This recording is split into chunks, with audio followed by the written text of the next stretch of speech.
Assalamualaikum warahmatullahi wabarakatuh. Waalaikumsalam warahmatullahi wabarakatuh. Perkenalkan, saya Muhammad Alvin Utama dari Stikes Kendal. Di sini saya mau melakukan penyuluhan tentang pendidikan kesehatan dysmenorrhea. Boleh tahu apakah dengan ini Mbak siapa ya? Mbak Lufi, Oh, Mbak Lufi. Umurnya berapa tahun Mbak? 21. 21 tahun. Kabarnya bagaimana Mbak hari ini? Alhamdulillah baik. Oh, baik. Sebelumnya Mbak Lufi sudah tahu apakah dysmenorrhea itu apa? Dysmenorrhea itu nyeri pada menstruasi. Oh iya, jelas sekali. Baik Mbak, di sini saya akan melakukan penyuluhan ini. Waktunya kira-kira kurang lebih 10 menit. Apakah Mbak sudah siap? Iya. Baik ya Mbak ya, saya mulai ya. Iya. Dysmenorrhea adalah nyeri saat haid. Biasanya dengan rasa kram dan terpusat di abdomen bawah. Dysmenorrhea dapat dibagi menjadi dua kelompok Mbak, yaitu yang pertama dysmenorrhea primer dan dysmenorrhea sekunder.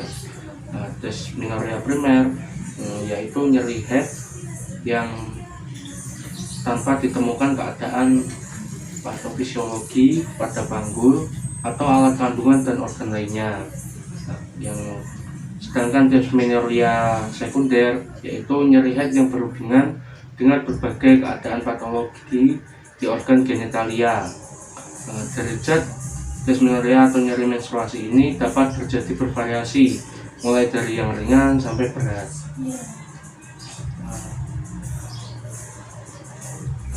Tanda dan gejalanya apakah Mbak Lufi sudah tahu? Belum tahu. Belum tahu. Tanda dan gejalanya itu nyeri pada perut bagian bawah yang bisa menjalar ke punggung bagian bawah dan tungkai. Yang kedua, nyeri dirasakan sebagai kram yang hilang, timbul atau sebagai nyeri tumpul yang terus-menerus ada. Yang ketiga, nyeri mulai timbul sesaat sebelum atau selama menstruasi mencapai puncaknya dalam waktu kurang lebih 24 jam dan setelah 2 hari akan menghilang. Yang keempat, dysmenorrhea juga sering disertai oleh sakit kepala, mual, terus sembelit atau diare, dan sering berkemih. Kadang sampai terjadi muntah. Biasanya nyeri mulai timbul sesaat sebelum atau selama menstruasi. Mencapai puncaknya itu dalam waktu 24 jam dan setelah 2 hari akan menghilang. Dysmenorrhea juga sering disertai oleh sakit kepala, mual muntah, sembelit atau diare dan sering berkemih. Kadang sampai terjadi muntah juga.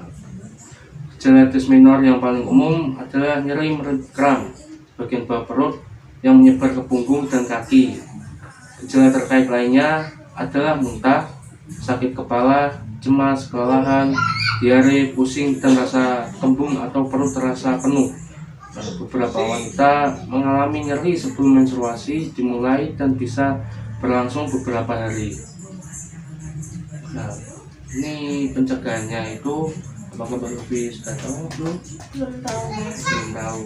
Pencegahannya yang pertama kompres dengan botol, yaitu dengan air hangat tepat pada bagian yang terasa kram, bisa di perut atau di pinggang bagian belakang sini ya Mbak. Iya.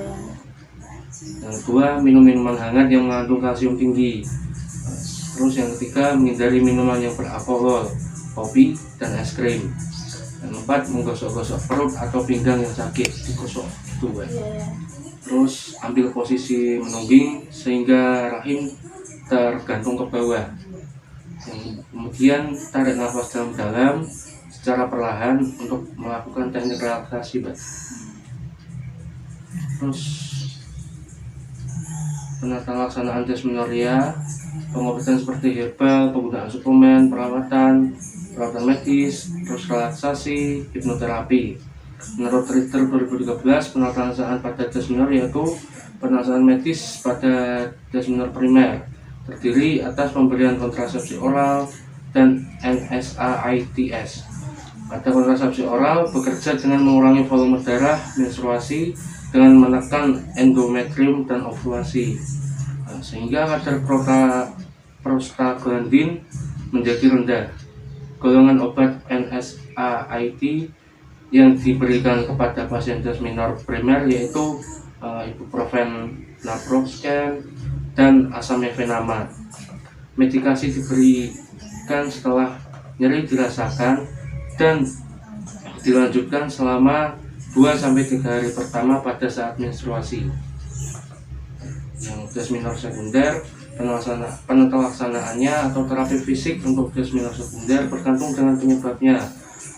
Pemberian terapi NSAIDs karena nyeri yang disebabkan oleh peningkatan prostaglandin, antibiotik dapat diberikan ketika ada infeksi, dan pembedahan dapat dilakukan jika terdapat abnormalitas anatomi dan struktural. Iya. Nah, sekian, terima kasih ya Mbak. Ini saya akan memberikan contoh Iya. cara menghilangkan rasa nyeri ya Mbak dengan alat handuk, terus baskom, dan air hangat. Iya. Nah, itu pertama kita celupkan handuk ini ke air hangat yang di baskom, kemudian kita peras, tapi jangan sampai kering gitu ya Mbak, agak basah-basah gimana gitu. Terus kemudian kita tempelkan ke perut sini. Nah, ini kira-kira kurang lebih waktunya 5 menit Mbak.